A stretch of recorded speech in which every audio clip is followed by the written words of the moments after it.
Everyone, welcome back to my channel study only science. तो MP TET वर्ग 3 चयन परीक्षा की तैयारी के लिए आज का हमारा टॉपिक है पादप और उनके विभिन्न भाग, इसके कार्य, श्वसन और प्रजनन अंगों के बारे में भी इसमें डिस्कस करने वाले हैं। तो टॉपिक बहुत ही इम्पोर्टेंट है।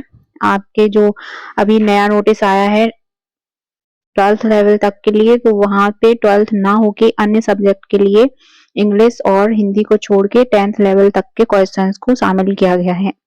तो उस नोटिफिकेशन को अभी नहीं देखा है तो आप मेरे चैनल पर जरूर देख लेना। मैं इसके बाद वो वीडियो जरूर अपलोड करने वाली हूँ। तो चलिए आज का पहला प्रश्न हम स्टार्ट करते हैं। आवरण विहीन तथा एक कोशिकीय जनन अंग के प्रमुख लक्षण हैं। तो इसके प्रमुख लक्षण कौन कौन से हैं? वो हैं थैलोफाइटा के। ठीक है, थैलोफाइटा के प्रमुख लक्षण है। अगला प्रश्न है, एक आवृत बीजी में 400 परागकणों को उत्पन्न करने के लिए कितने अर्धसूत्री विभाजन आवश्यक होते हैं? तो वो विभाजन आवश्यक होते हैं 100।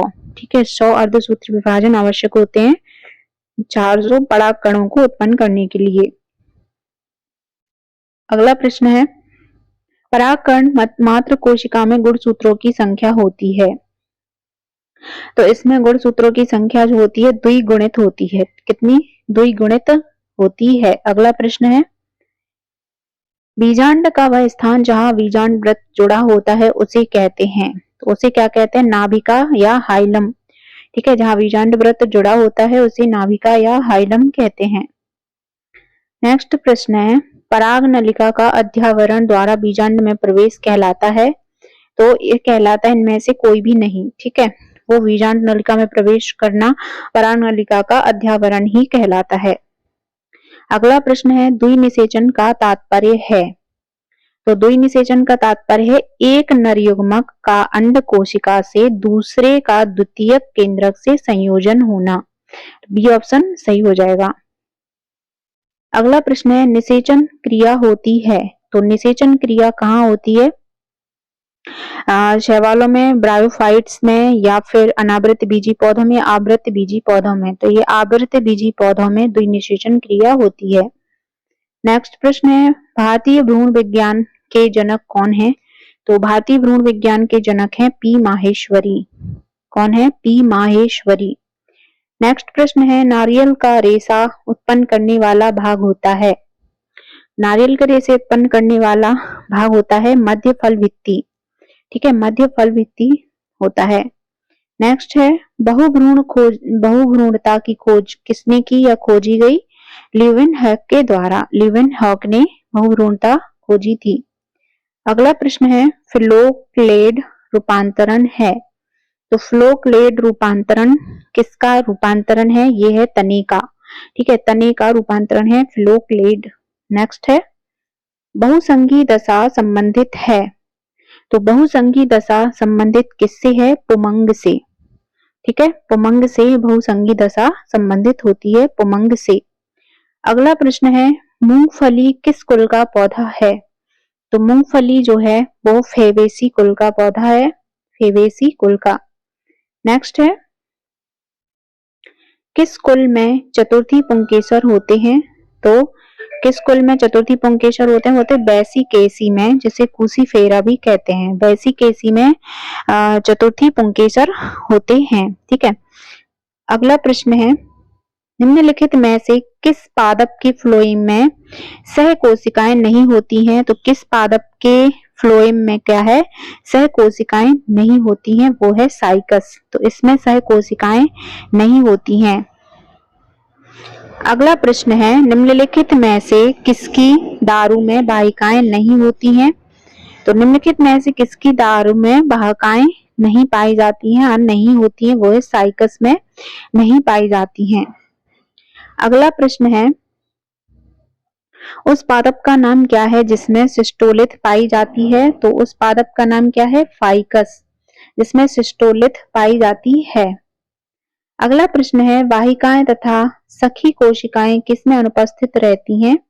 तो साइकस में जो है वाहिकाएं और सखी कोशिकाएं अनुपस्थित रहती हैं। ठीक है, अगला प्रश्न है, मध्यादि दारुक आदि दारू पाया जाता है। मध्यादि दारुक आदि दारू काय में पाया जाता है? तो इसका आंसर है सरसों के तने में पाया जाता है। नेक्स्ट है कैस्पेरियन पट्टी पाई जाती है, तो कैस्पेरियन पट्टी अंतस त्वचा में पाई जाती है, तो इसका आंसर सी ऑप्शन हो जाएगा। अगला प्रश्न है रबर की पत्ती में पाए जाने वाले कैल्शियम कार्बोनेट के क्रिस्टल को कहते हैं, तो उसे कहते हैं रेफाइट्स कहते हैं। रबर की पत्ती में जो पाया जाता है कैल्शियम कार्बोनेट क्रिस्टल के रूप में होता है, रेफाइट्स कहलाता है। नेक्स्ट है संयुक्त उभय फ्लोएमी और खुले संवहन बंडले पाए जाते हैं, तो ये काय में पाए जाते हैं, कुकुरबिटा में पाए जाते हैं संयुक्त उभय फ्लोएमी और खुले संवहन बंडल। अगला प्रश्न है प्रकाश संश्लेषण के लिए आवश्यक शर्त है, तो प्रकाश संश्लेषण के लिए आवश्यक शर्त क्या है, प्रकाश उचित तापक्रम, पर्णहरित और जल और CO2 की उपस्थिति, तो ये सभी आंसर राइट हो जाएगा। अगला प्रश्न है निम्न में किसकी CO2 संतुलन प्रकाश तीव्रता उत्पन्न जो उच्चतम होती है, वो होती है किसकी, प्रकाश में C3 पौधों की, CO2 संतुलन प्रकाश तीव्रता C3 पौधों की उच्चतम होती है। अगला प्रश्न है केल्विन बेंसन चक्र का प्रारंभिक विकर है, तो केल्विन बेंसन चक्र का राइबोलोज फर्स्ट ऑफ 5 डाइफॉस्फेट कार्बोक्सिलेज है जो कि प्रारंभिक विकर है। नेक्स्ट है C4 चक्र में प्रथम CO2 ग्रहण करता है, तो C4 चक्र में प्रथम CO2 ग्रहण करता है PEP पैप। अगला प्रश्न है कोशिकीय श्वसन में ग्लूकोज से पायरुविक अम्ल का बनना कहलाता है, वो कहलाता है ग्लाइकोलिसिस। ग्लूकोज से पायरुविक अम्ल बनना कहलाता है ग्लाइकोलिसिस। नेक्स्ट है निम्नलिखित में से कौन सी अभिक्रिया शुद्ध रूप में ऑक्सी श्वसन को प्रदर्शित करती है, वो है C6H12 6O2 और 6CO2 6H2O plus 673 kilo calorie. यहाँ पे 6O2 एक मिनट 6O2 और 6CO2 इस तरह से लिखा है, फिर 6H2O प्लस 673 किलो कैलोरी। अगला प्रश्न है क्रेब्स चक्र के एक बार चलने में NADPH बनते हैं, तो कितने बनते हैं, एक बार चलने में 3 चक्र बनते हैं। नेक्स्ट है अगला प्रश्न है निम्नलिखित में से कौन सी पादप हार्मोन पत्तियों एवं फलों के बिलगन यानी कि झड़ने को रोकता है, तो वो है ऑक्सिन हार्मोन जो कि पादप पौधों की हार्मोन और पादप हार्मोन है एक तरह से जो पत्तियों फलों को झड़ने से रोकता है, ऑक्सिन। नेक्स्ट है लंबे दिन वाले पौधों में कौन सा रसायन पुष्पन को प्रेरित करता है, वो है GA3। ठीक है, GA3 रसायन है जो पुष्पन को प्रेरित करता है। अगला प्रश्न है सभी शैवालों में पाया जाता है, तो सभी शैवालों में पर्णहरित A और पर्णहरित B पाया जाता है सभी शैवालों में। नेक्स्ट है निम्नलिखित में से कौन सा शैवाल भूमि में वातावरण की नाइट्रोजन स्थिर करता है, तो भूमि में वातावरण की नाइट्रोजन को स्थिर रखता है वो कौन सा शैवाल है। ठीक है, तो उस शैवाल का नाम क्या है, एनाबीना।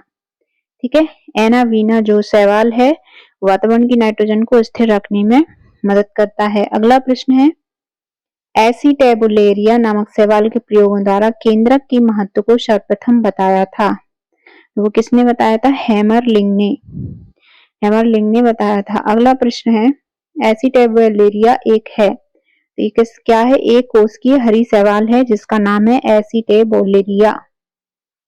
अगला प्रश्न है एल्सिनेट्स एल्जिनिक अम्ल के लवण हैं जो कोशिका भित्ति में पाए जाते हैं, तो वो कौन है, फियोफाइसी के सदस्यों में पाए जाते हैं। ठीक है, फियोफाइसी।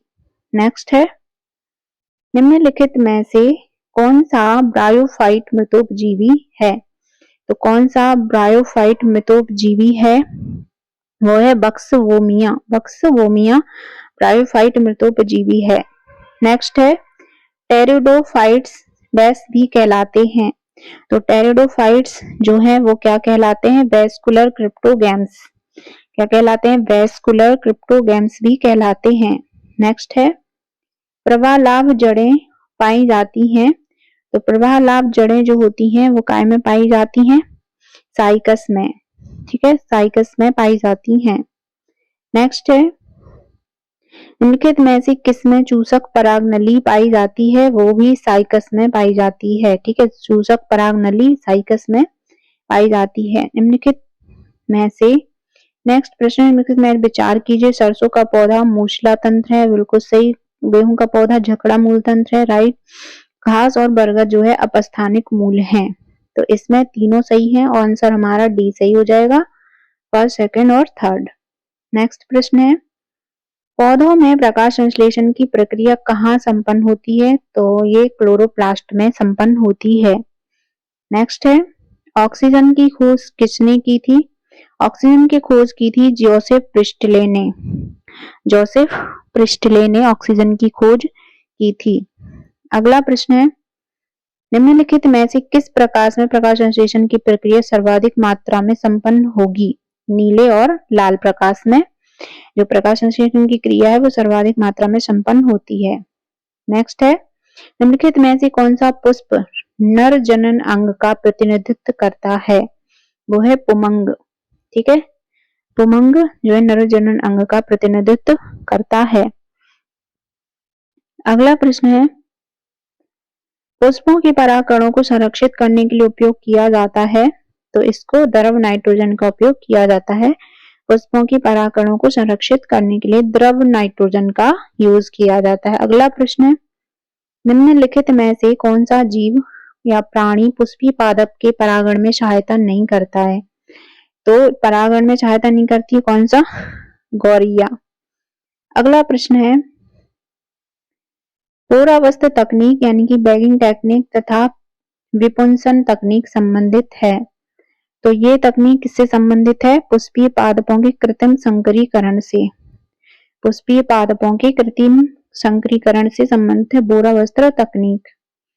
अगला प्रश्न है, निम्नलिखित में से कौन सा आभासी फल के उदाहरण है?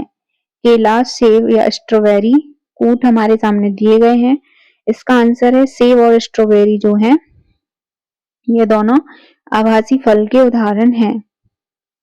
अगला प्रश्न है, धरती पर पाए जाने वाली घास बिना निषेचन के ही बीज पैदा कर लेती, इस प्रक्रिया को क्या कहते हैं? इसे कहते हैं असंग जनन। ठीक है, तो इस तरह से आज के हमारे 50 क्वेश्चंस को हमने कंप्लीट किया और इसमें हमारा टॉपिक भी कंप्लीट होता है। मिलते हैं अगले टॉपिक के साथ अगली क्लास में, तब तक के लिए सभी को टेक केयर, बाय बाय।